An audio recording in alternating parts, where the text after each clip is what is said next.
We need to have a serious conversation right now because what just happened in hip-hop is not just embarrassing, it is historically catastrophic. And the fact that nobody is talking about the sheer magnitude of this collapse tells you everything you need to know about where we are as a culture. I need you to brace yourself for what I am about to lay out because the numbers do not lie, the timelines do not lie, and the karma that just got served on a silver platter to one of the loudest mouths in the entire industry is so brutal, so surgical, so perfectly devastating that you almost have to wonder if the universe itself decided to step in and balance the scales. Rick Ross just committed professional suicide on a live microphone, and the aftermath is worse than anything anybody could have predicted. Catastrophically, irrevocably, historically worse. The kind of worse that will be referenced 10 years from now when people talk about the biggest self-inflicted wounds in rap history.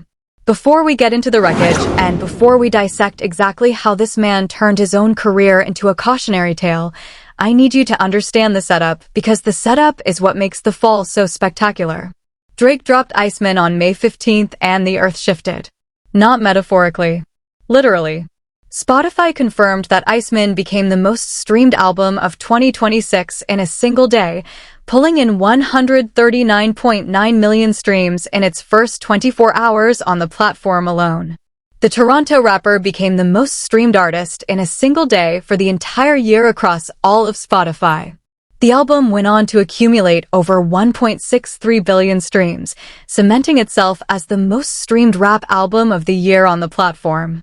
Songs like Maid of Honor, Habibti, and Make Them Cry were not just popular, they were omnipresent. You could not walk through a city, open a social media app, sit in a restaurant, or step into a barbershop without hearing his voice coming from somewhere. He dropped 3 albums simultaneously, a combined 43 songs released at midnight, and the entire industry could not contain it. Apple Music, Spotify, Amazon Music, every platform reported historic numbers. The biggest first 24-hour streaming debut globally for any artist on Amazon Music in 2026. Records were not just broken, they were obliterated. And right there, standing on the sidelines, watching all of this unfold in real time, was Rick Ross. And he was not happy about it. In fact, he was furious about it. The biggest boss decided that the appropriate response to someone shattering every streaming record in sight was to go on a multi-platform, multi-week rampage declaring that Iceman was garbage. Not just that he did not care for it. Not just that it was not his taste. He went on camera, looked into the lens, and said that his engineer told him the album was horrendous. He said that his own team, people he literally pays to be around him, sat through the album and by the 5th song came out of the room and told him it was whack. He said his people lost an hour of their life listening to Iceman and described the experience as trauma. Trauma. He used the word trauma to describe listening to an album that 139.9 million people streamed in a single day. He used the language of psychological damage to characterize an experience that nearly 140 million listeners voluntarily chose to engage with. Now pause right there for a second and think about what that tells you. Think about the psychology of a man who needs to project that level of disdain onto someone else's success. Because that is what this was. This was not music criticism. This was not a thoughtful artistic evaluation. This was not a measured take from a veteran offering perspective. This was a man who looked at someone else's victory and felt so threatened by it, so diminished by it, that his only coping mechanism was to try to drag it down into the mud with him.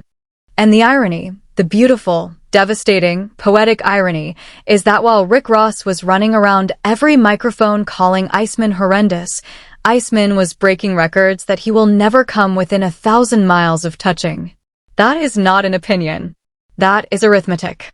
That is cold, hard, irrefutable mathematics that no amount of interviews and no amount of bravado can alter. But let us continue because it gets so much worse. The Miami rapper did not stop at calling the album bad. He went further. He started questioning Drake's entire legacy. He started saying things like, "Where is his Billie Jean? Where is his Thriller?"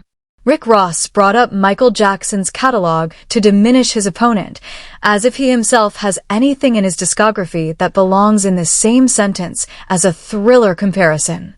Name one Rick Ross song that has the cultural footprint of Billie Jean. Name one album in his catalog that reshaped the music industry the way Thriller did. You cannot. The comparison he was making was so absurdly disproportionate that it revealed the desperation underneath the confidence. He said you do not hear anything on Iceman like Jay-Z and Alicia Keys on Empire State of Mind, as if every rap album that does not contain an Empire State of Mind level anthem is automatically a failure, which would make almost every Rick Ross album a failure by his own standard. He was reaching so far to tear his target down that he was contradicting his own catalog in real time, undermining his own body of work while trying to undermine someone else's. And then he took it even further than that.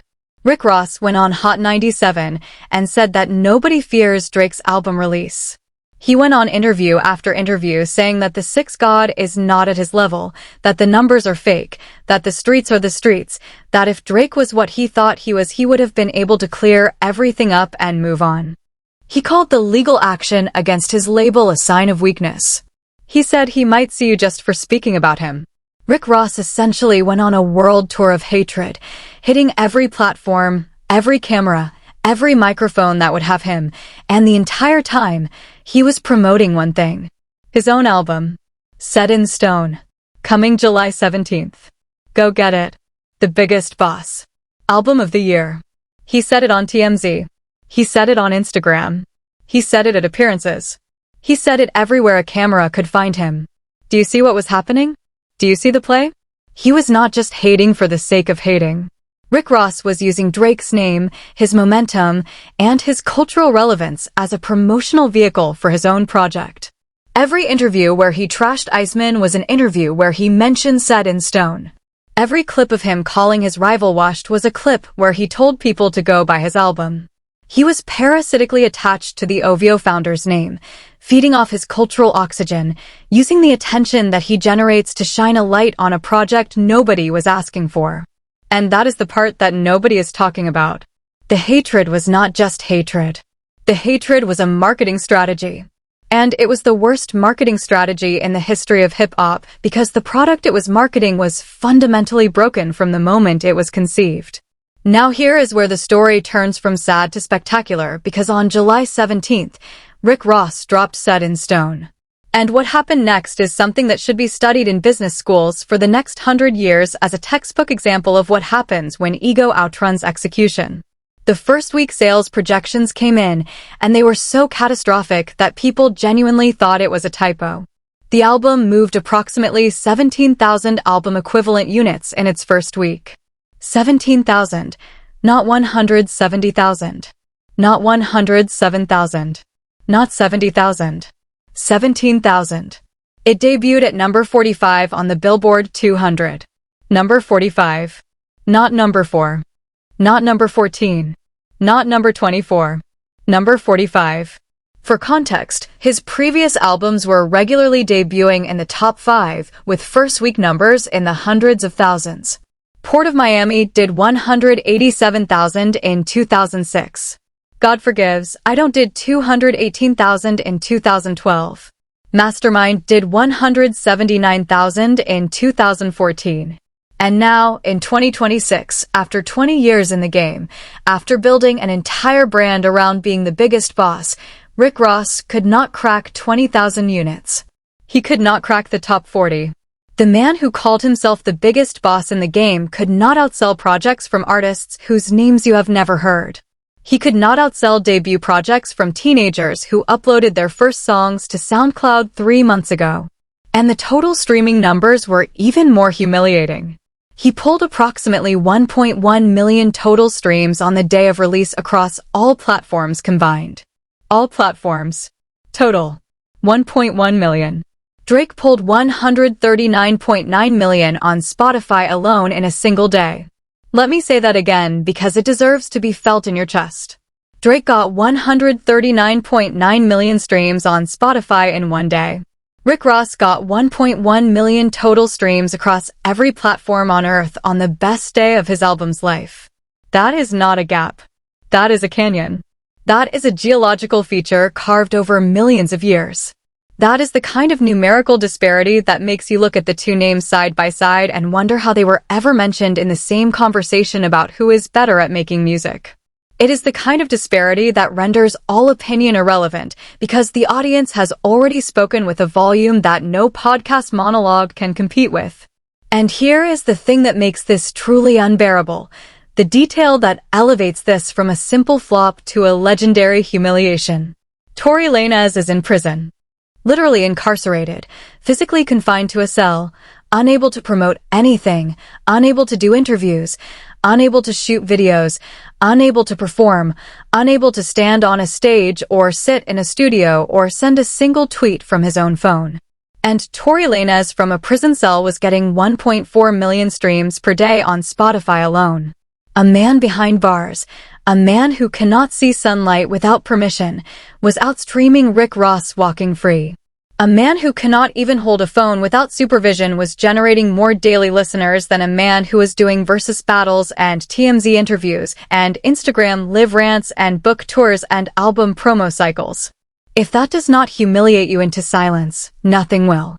If that does not make you reconsider every decision you have made in the last 12 months, you are operating at a level of delusion that no reality can penetrate. And speaking of the versus battle, we absolutely need to talk about that because it is the perfect microcosm of this entire saga, the entire downfall compressed into a single evening. Rick Ross did a versus battle against French Montana. French Montana. The man who the internet has collectively agreed is the poster child for mid-tier rap. The man whose own fans roast him in his comment sections. The man who has become a walking meme for making music that exists, but does not resonate. He got on a stage opposite French Montana and lost. He lost a hit-for-hit battle to French Montana. The man who was walking around calling himself the biggest boss, the man who was saying Drake does not have a Billie Jean, got on a stage and could not outperform French Montana. That should have been the wake-up call. That should have been the moment where he looked in the mirror and said, maybe I should recalibrate. Maybe I should focus on my own craft. Instead, he doubled down. He went harder. He talked louder. He hated more. And the universe was watching. And the universe was keeping score. And the universe was about to deliver a verdict that would echo through the rest of his career. And then 50 Cent showed up. Because 50 Cent always shows up. 50 Cent has made an entire second career out of smelling blood in the water and circling like a great white shark trained to detect weakness from miles away. When those first week numbers hit the internet, 50 Cent was there within hours. He posted about Rick Ross selling 17,000 copies. 50 Cent, who has been beefing with the Miami boss for over a decade and a half, who has made it his personal mission to remind the world every single time his rival stumbles, who has turned trolling into an art form so refined it deserves its own exhibition, jumped on this like it was a national holiday. And Rick Ross tried to fire back. He tried to say that 50 Cent borrowed money from people in Shreveport and never paid it back. He tried to say that the film studio project in Louisiana was a scam. But here is the fundamental difference. When 50 Cent trolls you, the internet laughs with him because 50 Cent has established a track record of business success that gives his trolling credibility. When Rick Ross tries to troll back, the internet looks at his sales numbers and laughs at him because he has just proven that his own business is in shambles.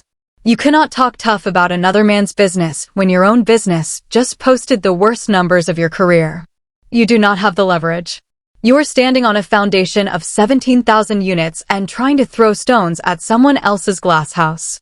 The math does not support the mouth. You are swinging a sword made of paper. And then there's the book.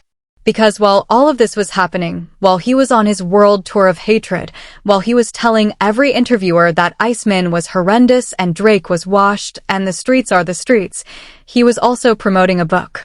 Renaissance of a Boss. His third book. A book about finding ways to continue feeding the fire even after winning for 20 straight summers. And I want you to sit with that title for a long, deliberate moment. Renaissance of a Boss. A renaissance is a rebirth.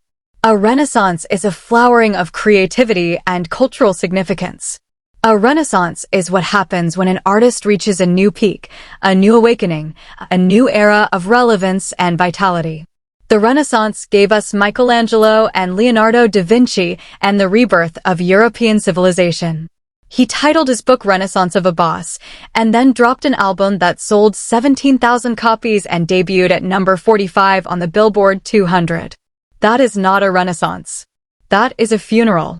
That is a wake. That is the moment where the mourners gather around the casket and someone stands up and says a few words and everyone goes home and tries to forget. You do not get to call something a renaissance when the numbers look like a decline. You do not get to use the language of rebirth when the data is screaming death. You do not get to frame yourself as experiencing a creative flowering when the audience has decided your flowers are wilted. And let us talk about what Rick Ross said when he was cornered, when the numbers had landed and the reality had set in, and there was nowhere left to hide. Because when TMZ caught up with him and asked if he was putting the Drake beef to rest, he suddenly got diplomatic. Suddenly he was measured. Suddenly he was saying things like, as a boss, that is where I put it to sleep. Suddenly he was saying, you may interpret it as squashing the beef. You may interpret it as Ricky Rosary being diplomatic. Suddenly the man who was calling Iceman horrendous and saying Drake was not at his level was pivoting to ambiguity and evasiveness and careful, calculated non-answers. And why? Why the sudden shift in tone? Why the sudden diplomatic posture? Because the numbers had come in. Because reality had arrived. Because he looked at 17,000 units and number 45 on the Billboard 200 and realized that the war he started was one he was never equipped to win, never prepared to fight, and never going to recover from. You do not get to fire every shot in your arsenal, miss every single one, hit nothing but air, and then raise a white flag and ask for a ceasefire as if you are being magnanimous. That is not how warfare works. That is not how respect works. That is certainly not how the streets that he constantly claims to represent actually work. In the streets, when you start something and it goes badly, you do not get to call a timeout. You do not get to tap out. You live with the consequences. You are the result. And the consequences are that he went from being a respected veteran with a legendary catalog and an unquestioned place in hip-hop history to being the man who picked a fight he could not finish, talked the loudest while losing the hardest, and then begged for it to end when the bill came due. But here is where the story gets genuinely beautiful, and I need you to pay close attention to this part, because this is the part that matters beyond the numbers and beyond the jokes and beyond the memes and beyond the social media dunking. Drake did not respond. He did not need to respond. He did not get on Instagram Live and fire back. He did not drop a diss track. He did not go on a podcast and call set in stone garbage, even though he easily could have, and the streaming numbers would have backed him up. He did not do a versus battle and remind everyone of his catalog. He did not go on Hot 97 and say that nobody fears Rick Ross's album. He did not do any of it. Drake stayed silent. He stayed on business. He continued living his life, breaking his records, performing his shows, dropping his music, and letting the data speak for itself with a volume and a clarity that no human voice could match. And that, more than anything else, more than any diss track, more than any Instagram post, more than any interview takedown, is what makes this entire saga a masterclass in how to handle people who try to tear you down. Because think about what Drake actually did. When Iceman dropped, he included a track called Make Them Pay where he rapped a single line aimed at Rick Ross. One line, one bar, one surgical, precise, devastating observation embedded in a song on an album that was going to be streamed 139.9 million times in a single day, regardless of what that line said. He did not need to make a whole diss track. He did not need to go on a media tour. He did not need to dedicate interviews to tearing his opponent down. Drake made one comment on a song and then watched as Rick Ross self-destructed in real time, in public, on camera, across every platform available. He understood something that the biggest boss never has and possibly never will. When you are winning, you do not need to announce it. When the numbers are on your side, you do not need to narrate the victory. When the audience has already cast its vote with 140 million streams, you do not need to add a commentary track. You just keep moving. You keep dropping. You keep building. You keep creating. And you let the people who are drowning in their own envy scream into the void while you add another billion streams to your total and another record to your resume and another chapter to your legacy. And there is something else that happened in the midst of all of this that I think is even more revealing than the sales numbers, even more telling than the streaming disparities, even more illuminating than the Billboard positions. Drake has been staying away from people. Not just Rick Ross. All of them. Every single person who turned on him during the Kendrick Lamar beef, every single artist who tried to snake him when they thought he was vulnerable, every single friend who showed their true colors when the narrative shifted against him. He has been keeping his distance from all of them. We saw it at the World Cup where Mr. Beast took photos with both Drake and Travis Scott, but they were never seen together. He was staying on his side of the room. He was not clicking back up with the same people who stabbed him in the back when the tide turned. He would rather hang out with basketball players. He would rather hang out with people who play racquetball and paddleball and golf and tennis. He would rather spend his time with literally anyone except the people who already tried to do him in. And that is not arrogance. That is not pettiness. That is wisdom. That is a man who has been in this industry long enough, through enough cycles of love and hate and love again, to know the difference between a genuine connection and a transactional one. He does not need the Atlanta crowd. He does not need to be seen in the mix with the people who are outside posturing for relevance. He is his own genre. He is ubiquitous. He is a cultural force that transcends the traditional structures of hip-hop peer groups and crew affiliations and regional alliances. And the beautiful part is that the people who tried to distance themselves from him during the Kendrick fallout are the same people who need Drake now. They need his attention. They need his features. They need his cosign. They need the cultural oxygen that his name generates. They need the gravitational pull of his relevance to give their own careers trajectory. And he is not giving it to them. He is standing on business. And standing on business does not mean making loud declarations about where you stand. Standing on business does not mean going on every podcast and announcing your position. Standing on business means moving quietly, deliberately, consistently, and letting your actions tell the story that your mouth never has to open to tell. Now let us go back to Rick Ross for one more moment, because there is a detail so perfectly devastating, so cosmically precise in its cruelty, that it almost feels scripted by a screenwriter who specializes in tragic irony. Remember when he was performing Aston Martin music live? This is his song. His own record, from his own catalog, on his own stage. And when he performed it, the crowd started singing Drake's verse. Not his parts. Drake's parts. The audience at a Rick Ross show, people who bought tickets to see him, were more excited to hear the Six Gods' contribution to his song than they were to hear him. And Drake saw it. He saw the video and commented on it with a laughing emoji, because what else can you do when you are watching a man perform his own song, and the crowd is more interested in your 16 bars than his entire performance? That is not a diss. That is not a shot. That is a referendum. That is the audience telling you in the most direct, unfiltered way possible who they came to hear and who they are willing to wait through to hear. And Rick Ross was standing right there on the stage when it happened, holding a microphone, watching his own audience sing someone else's words back to him. If that moment does not rearrange your understanding of your own relevance, you are operating on a different plane of delusion. And then I want you to think about Miami, because Miami is where this story reaches its most painful crescendo. Rick Ross is Miami. He has built his entire brand, his entire persona, his entire visual identity on being the king of the 305. He has wrapped himself in Miami imagery, Miami sounds, Miami culture, Miami geography, Miami luxury. Everything about the brand screams Miami. And in Miami, in Wynwood specifically, they are throwing Drake-only parties. They are playing his music all night. Not Rick Ross all night. Drake all night. In his own city.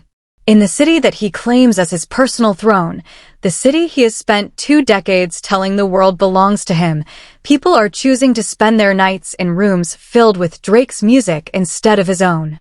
You walk through the streets of Miami and you hear Maid of Honor coming from storefronts. You hear Habibti playing in restaurants. You hear Make Them Cry vibrating from car speakers at traffic lights. You do not hear Mink Code. You do not hear the French Montana and Max B collaboration that he was so proud of. You do not hear Set in Stone playing anywhere. Not in the clubs. Not on the radio. Not at the beach. The album landed and it disappeared like a stone dropped into the deepest part of the ocean. It sank. It went to the bottom. And nobody went looking for it. And there is a lyric from Drake that hits differently now, a line that has taken on an entirely new meaning in light of everything that has happened. I get more love than you in your own city. When he said that, everyone assumed he was talking about Kendrick Lamar. Everyone assumed that line was aimed at Compton, at Kendrick's backyard, at the city that raised and nurtured and claimed the man who delivered the most damaging diss in recent hip-hop history. But what if it was not? What if he was looking at a different map entirely? What if Drake was talking about Rick Ross? What if he looked at the landscape, saw the Drake-only parties in Wynwood, saw the crowds singing his verses at Rick Ross shows, saw the streaming numbers concentrated in Florida, saw the cultural temperature of Miami shifting in his favor, and realized that he genuinely, measurably, verifiably gets more love in Rick Ross's own city than Rick Ross does? That is not a hypothetical anymore. That is not speculation. That is an observable, measurable, verifiable reality that anyone with a phone and a map and a pair of ears can confirm for themselves. Walk into a club on South Beach and request a Rick Ross song from Set in Stone and watch the DJ's face. The contrast will tell you everything. The evidence is conclusive. The audience has voted with their feet and their streaming habits and their club attendance and their social media posts, and the vote was not close. And what makes all of this even more painful, even more difficult to watch, even more uncomfortable to process, is that Rick Ross did it to himself. Every single bit of it. Nobody forced him to go on camera and call Iceman horrendous. Nobody forced him to say his team suffered trauma listening to it. Nobody forced him to question Drake's legacy. Nobody forced him to bring up Michael Jackson and Billie Jean and Thriller, as if he has anything in his catalog that warrants that level of comparison.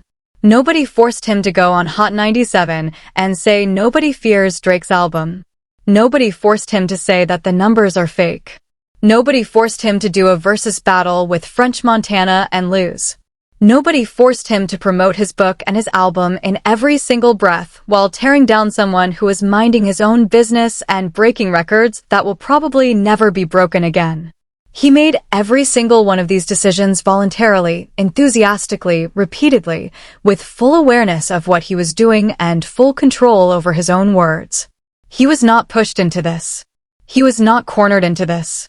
He was not provoked into this. He dove in head first, with his eyes open, into water that was far shallower than he assumed, and the impact was devastating. And here is the ultimate lesson in all of this, and I want everyone listening to really, truly, deeply absorb this, because it applies far beyond hip-hop, far beyond music, far beyond the specific names involved in this particular saga. Hate is a terrible investment. Hate is a terrible strategy. Hate is a terrible foundation for anything you are trying to build in this world. When you pour your energy into tearing someone else down, you are not building yourself up. You are not advancing your own position. You are just spending your capital on destruction while your own construction site sits empty and abandoned.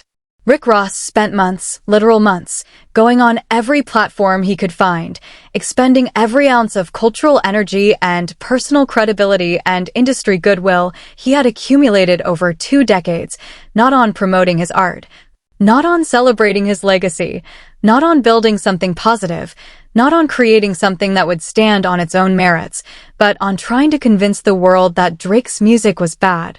And the world responded by streaming Drake 139.9 million times in one day and streaming Rick Ross 1.1 million times on his biggest day. The world cast its vote. The market rendered its verdict. The audience delivered its judgment. And the verdict was unanimous, overwhelming, and irreversible. The market does not care about your opinions. The market does not care about your interviews. The market does not care about how loudly you proclaim someone else's work to be beneath you. The market cares about what it wants, and what it wanted was Iceman, and what it did not want was Set in Stone, and no amount of promotional strategy disguised as hatred was going to change that. And I want to be fair here for a moment, because fairness matters and honesty matters, and the truth is more important than the narrative. Rick Ross has a catalog that is genuinely impressive.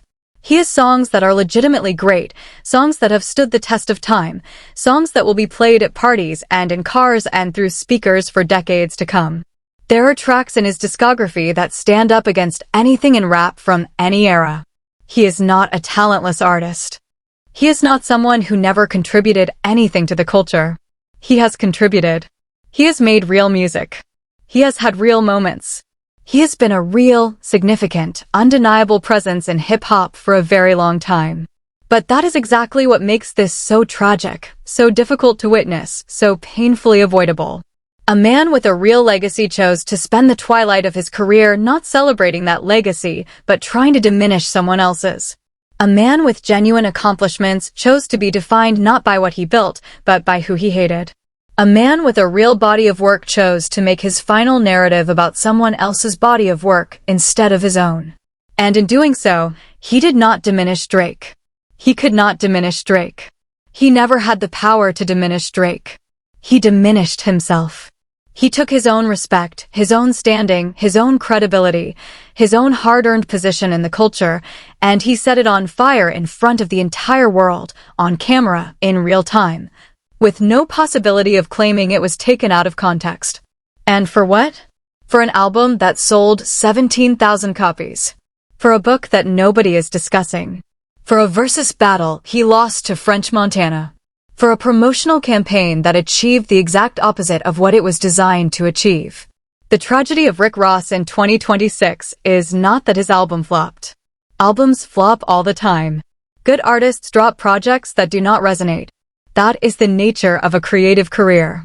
The tragedy is that he made the flop inevitable by choosing hatred over artistry, envy over excellence, and noise over substance. He could have dropped Set in Stone and let it stand on its own merits. He could have promoted it with confidence and dignity and let the music speak. He could have said, "Here is my work. I have been doing this for 20 years. I am proud of it," and let the audience decide without editorializing about someone else's project. Instead, he made the album's entire promotional campaign about Drake.